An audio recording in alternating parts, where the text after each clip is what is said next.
Véritable période clé pour les stations, les vacances des fêtes de fin d'année. Un premier indicateur de la fréquentation saisonnière qui s'annonce d'ores et déjà très positive dans les Aravis.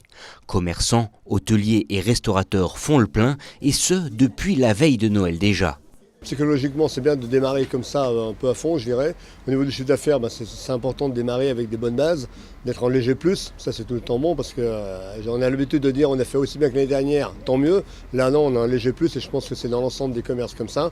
Franchement, ça a bien démarré. Espérons que ça continue, que la neige arrive pour en mettre encore une bonne couche pour la suite de l'hiver. C'est surtout ça. Pourtant, si les chutes de neige se sont fait rares ces dernières semaines, au Grand Bornand, on estime que 80 à 90% des lits de la station ont été occupés entre Noël et Nouvel An. Une très bonne entame de saison, mais qui ne fait pas tout. Rien n'est joué, évidemment. On est très content des taux de réservation de la semaine du Nouvel An. Celle de Noël était encourageante.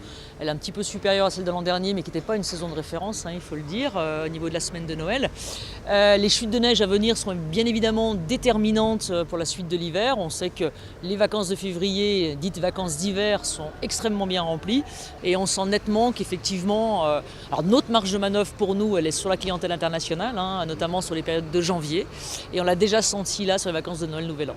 Reste donc à attendre les prochaines chutes de neige qui permettraient aux stations d'exploiter leur domaine à 100%, favorisant ainsi la venue des vacanciers, principale ressource de notre économie d'altitude.